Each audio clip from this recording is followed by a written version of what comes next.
A tropical trio is currently spinning in the Atlantic Ocean. I'm Brian Boggiano with your Citizens Florida tropical forecast. I'm going to start with Hurricane Jose. This storm is moving to the north and the east across the Atlantic, and it could get very close to New England in the next 3 days. Tropical storm Lee, this is going to move to the north and the west, and it will be dissipating over the next 3 days. And Maria, this storm is going to rapidly intensify by the time it approaches the Caribbean islands come Tuesday and also through Thursday, so interests there should monitor the progression of this storm. Jose, though, this is going to move away from the Bahamas to the north and the east. It could approach New England as a strong tropical storm or a minimal hurricane. The good news is here, though, is that we only anticipate some rip current risk along our Atlantic waters, but still, if you are going to be in the open waters of the Atlantic or along the coastline, do heed caution for the potential of rip currents.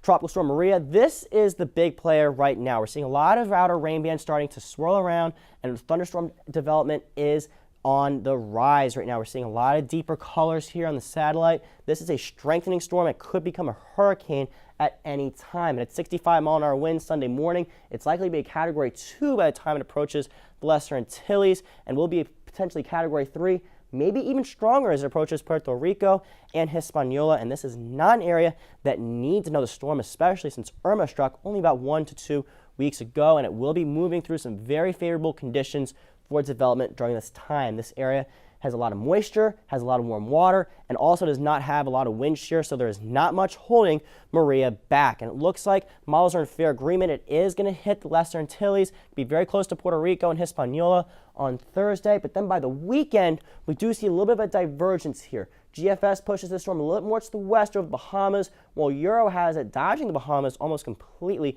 minus the Turks and Caicos. Still, this is a storm to watch. If you're in the Caribbean, you definitely want to be prepared for the storm. If you're in the United States, you just want to watch it at this time. Hurricane Jose, while it's not a direct threat to Florida, there is a high risk of rip currents along the Atlantic beaches, so do heed caution if you're going into the water. And once again, Tropical Storm Lee, not a threat to land and will be dissipating in the next couple days. And now, since we do have a very active setup in the Atlantic, it would be a good time to download the Florida Storms app for your Apple or Android device and follow us on Facebook and Twitter for the latest updates.